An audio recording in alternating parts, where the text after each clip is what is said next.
All right, here we go.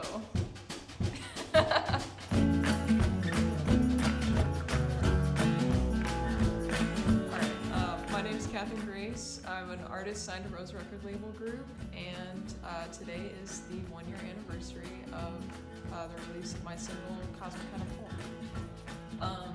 So it's kind of funny for like the line "tethered at the soul" and "Cosmic Kind of Home." That was actually like one of the last lines that I'd written for the whole song. Like the song was like 90% done by then, and I was really trying to figure out like what line to put there. I think it was like "You're a part of my soul, but I just have to wait," something like that. And with that line, and you know, all this like you know, I'm gonna find you, like I'm gonna get you. It kind of felt like stalkery, and I was like, okay, how do I make this like cute and not weird? And then it ended up making sense because when I came up with like the whole timeline thing, I was like, okay, I should add like some sort of like space element, and then like "Cosmic Kind of Whole" just had this like this ring to it. Yes, it's pull. So I don't know, but I thought that was funny.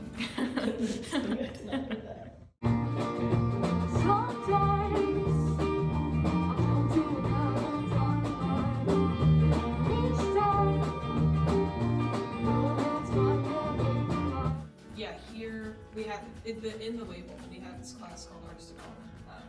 Basically, sometimes you bring in a song and you kind of just like workshop it with a band, and I had never done that before.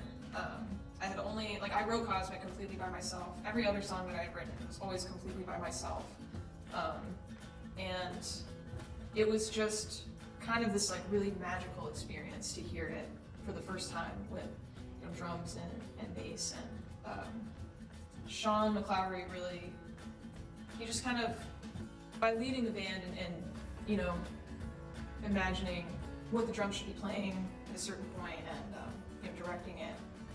It opened my eyes to how you can separate the songwriting of the song from what it actually ends up sounding like, and how you can really just fluidly change anything in it just by playing the drums a certain way or playing the bass a certain way. It just really changed everything. It's really tricky phrasing. Actually, now I realize now, like we really do have to do exactly what you do, like the phrasing that you do, which is cool. So I think if you improve the chart, it'll make it easier to catch all that phrasing you're doing. So you're doing like you're changing, you like literally are changing chords in the middle of the bar. But then I look at it and I'm like, oh, that's gotta be a mistake.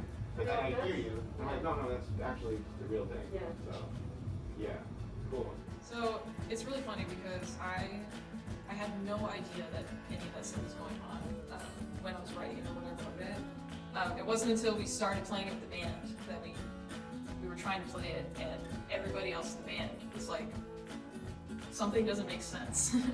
And I had never played with a band before, so I literally had never even noticed it or understood it or anything.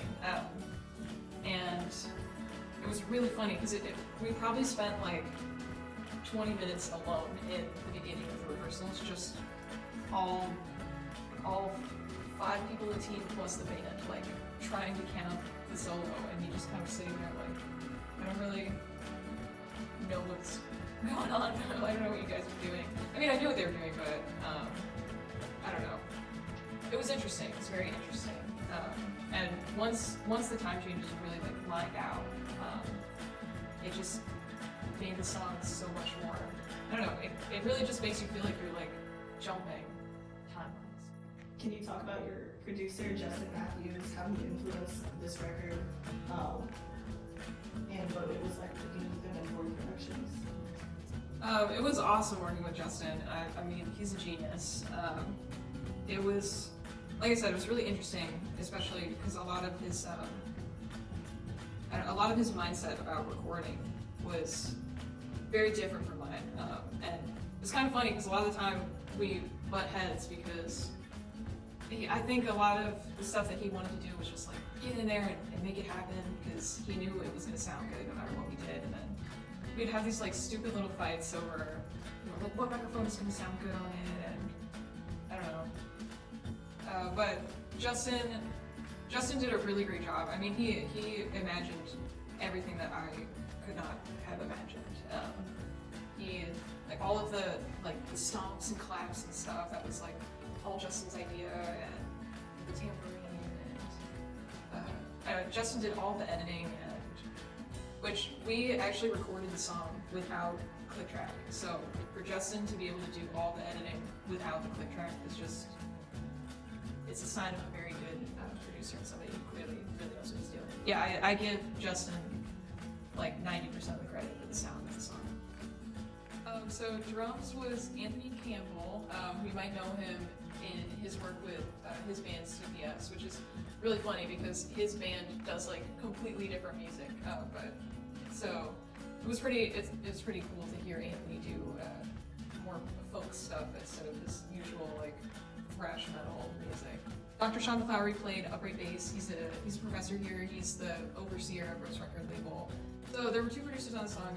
Justin Matthews was the head producer, and then Kathryn was the co-producer. And it was cool to see them work together. Like I said, Justin was the main mastermind, but I mean, Kathryn is super talented when it comes to that stuff. And then the two engineers were Terrence Smith and Amy Romat, and I really loved working with the two of them the most because they were freshmen at the time. It was their first semester, so it was really cool to see them just be really excited to just get in the studio and really see how all of it works, and just the passion that they had was just so fun to see. The little like that stuff that's going on in the chorus. Can you see Lenny in the shot? Okay. Wait, first we should introduce our LSU mascot, Lenny. It's the Rose Record Label's emotional support dog. Lenny, you're not being very photogenic right now. You're not in the shot. The little like that's in the chorus. Those were actually like harmonics from my guitar, like recorded.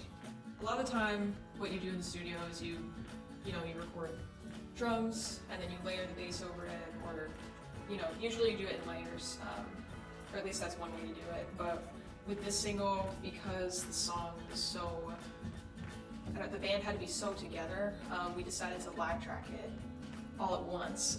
So we put me and the drummer and Sean played bass. We put all of us in the same room, and we put like these big isolation soundproof things between all of us. We spent like weeks beforehand rehearsing, trying to make sure to get all the time changes down, and Anthony the drummer brought this it was this bass drum, I don't know where he got it from. It was like some like marching bass drum that he switched out. It was huge. And he like made his own kick pedal to like make it, to have that like boomy sound. And then the upright bass was recorded with this like vintage ribbon mic from, I don't even know, like the 50s or something. It's like super old. All of it came together to just be this really fun song. So lately we've been working on, we've spent like a year on a single called Addicted to Dreaming, and that is like done, it's ready to go, and we've been working on String Theory, and originally that song was supposed to be kind of like even more folky, I guess, than Cosmic Honeypole, but in a more strict way, I guess. But Evan wanted to do more of like a folk rock kind of sound, and that ended up working out pretty well. I give Evan a lot of credit for really reimagining that song. So we've been working on that, and sooner rather than later, like really soon, we're gonna start recording this analog EP, basically doing stripped versions of 2 of the singles and another song, all recorded analog with our, I think it's 16-string tape? I don't actually know, but we're recording it with our tape machine that we have in Studio A. Thanks for watching. Stream Cosmic Honeypole You can stream Cosmic Hunterful on Spotify, Apple Music, YouTube, all of them. Stream it at least once on each, all of them, or 10 times, or 100 times.